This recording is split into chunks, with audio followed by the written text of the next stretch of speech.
Hey, it's Liberty and I make videos all about books, history, personality and more. I am terrible at keeping up with new book releases.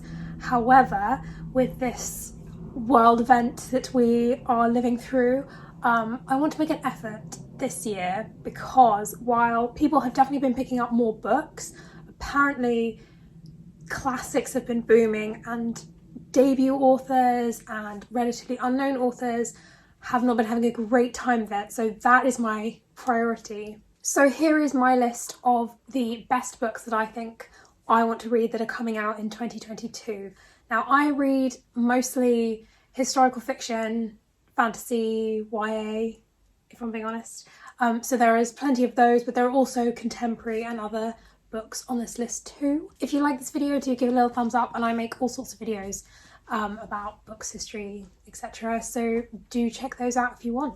The first books I'm going to be talking about are fiction, and the first one is called Disorientation, and it is by Elaine Shea Chow. The main character in this book is called Ingrid, and she is working on a PhD about a famous father of Chinese American poetry. This poet is called Xiao Wen Chao, I think, and Ingrid comes across something in her research which leads her to believe that everything is not as it seems. This takes us into the world of academia, and it's not something that I've seen much of in literature outside of The Secret History.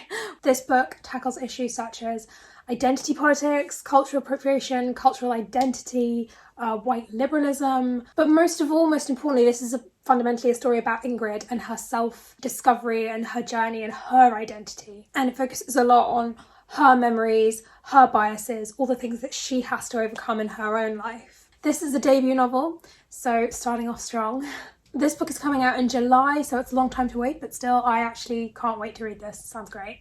The next book that I'm anticipating is called Delilah Green Doesn't Care, and this is by Ashley Herring Blake. Now, this is coming out in February, late February, the 22nd, I think.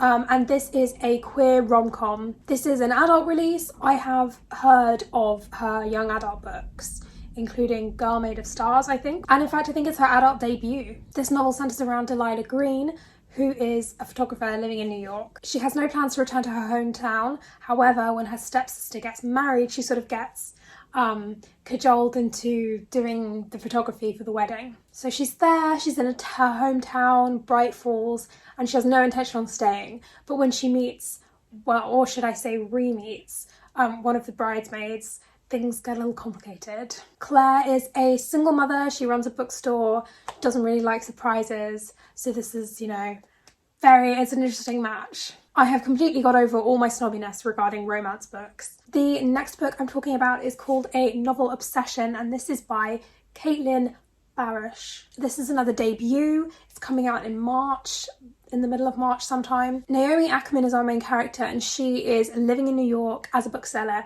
and she's hoping one day to be a published author. She meets Caleb on Tinder. You know, he seems perfect for her. He's from Wales. She discovers that his ex-girlfriend is not back in Wales, but in New York and working in the publishing industry. She sort of starts Instagram stalking her, but this turns into an actual friendship based on false pretenses. This sounds like it's going to be really funny and heartwarming and eek. So I really want to read this book. The fourth book on my list is historical fiction, and it is called Electra by Jennifer Saint. Now, this is sort of set in the Trojan War.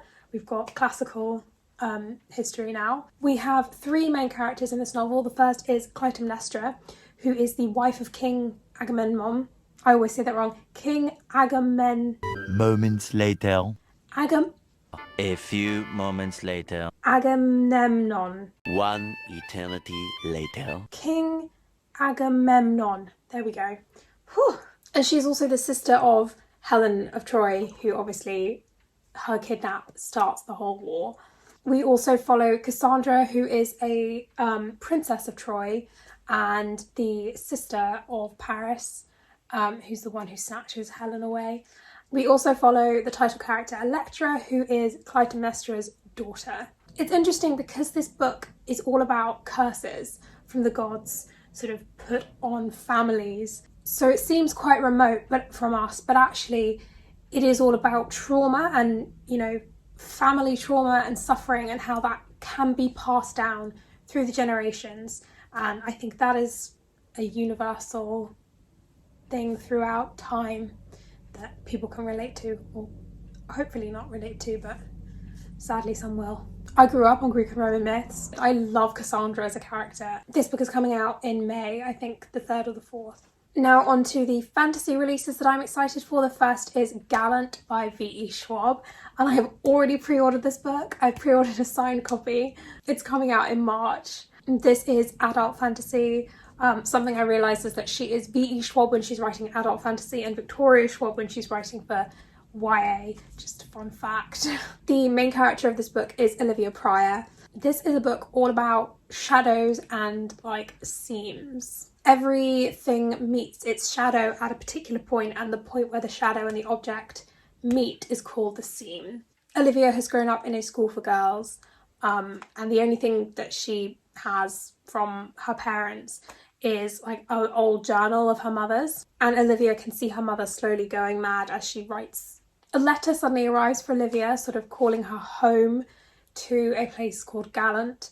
And when she gets there, however, no one is expecting her. There are loads of secrets in this house and Olivia is determined to uncover them. I've seen this described as the Secret Garden meets Crimson Peak, and that just sounds amazing. And it's a standalone, so you don't have to worry about needing to read anything or pressure that it's going to be a long series. The next book that I'm talking about is Daughter of the Moon Goddess, and this is by Su Lin Tan. This book has already come out. It came out on the 11th of January, I think. This is a debut fantasy novel.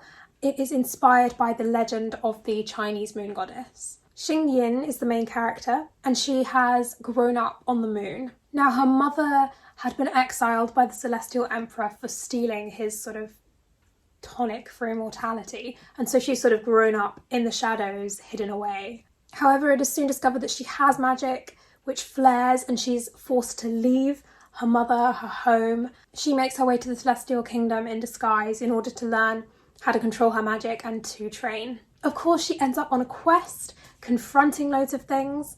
I think duologies are really underrated and I want to read more of them, and also mythology is something I'm really interested in general, and outside of Greek and Roman, I actually don't know that much. So I'm very excited to broaden my horizons with this. So the final fantasy book that I'm going to talk about is How High We Go in the Dark, and this is by Sequoia Nagamatsu. This is also another January release, and this ticks a lot of boxes for me personally. This book starts in 2030, and it starts with an archaeologist witnessing a long-buried plague being released after, you know, climate change has melted the permafrost and sort of revealed the body of someone who died of this plague. It's a debut novel. It's kind of similar to Cloud Atlas and Station 11, sort of that kind of thing. We follow a cast of characters across hundreds of years, across space as well as time. It is very much how these people are dealing with the aftermath of this plague hundreds of years after it was discovered. I feel like I could do with a story about the indomitableness of the human spirit right about now, and hope and all of that stuff. So finally, I'm going to talk about the young adult books that I'm excited for. I read a lot of YA comparative to previous years in 2021. 2021 was truly the year that I let go of all of my hang-ups and prejudices and cares about what people think about my reading, and just truly read exactly what I want when I wanted to read it. And I'm continuing that in 2022 by just reading all the YA I want and not caring who judges me for it, even though I'm 27 years old. I mean, technically 27 is still a young adult.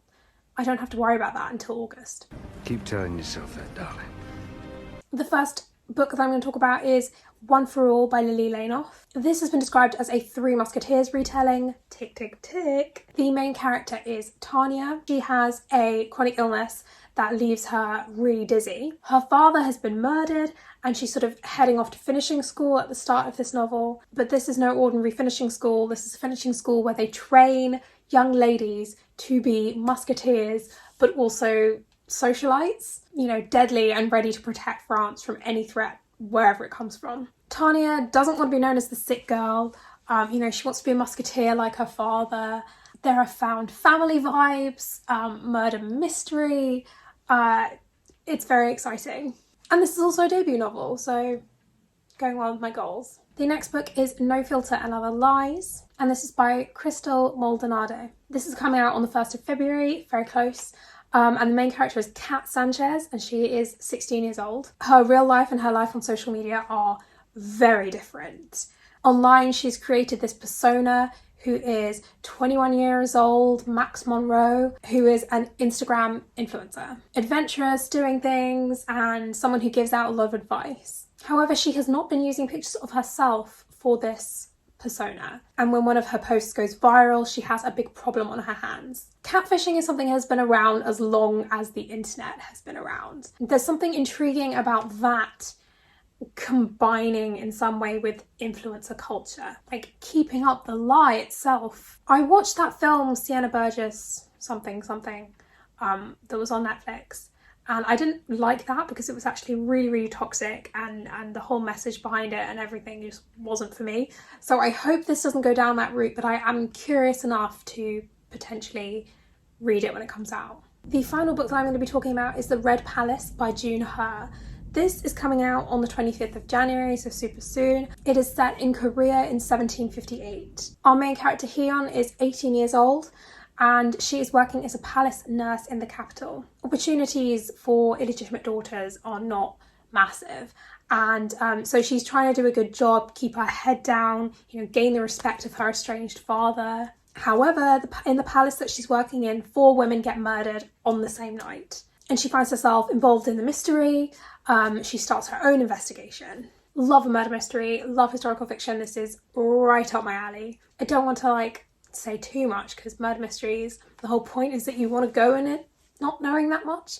But yeah, very excited. So that was the list of all the books that I think are the best books coming out in 2022, best for me anyway. And thank you for watching. I hope you enjoyed, hope you got inspired, and I hope some of these books will end up on people's TBRs. If you did like this, give it a little thumbs up, and I make all sorts of videos about books, history, personality, music, films, all that kind of thing. So do check those out and subscribe if you want to. Happy reading!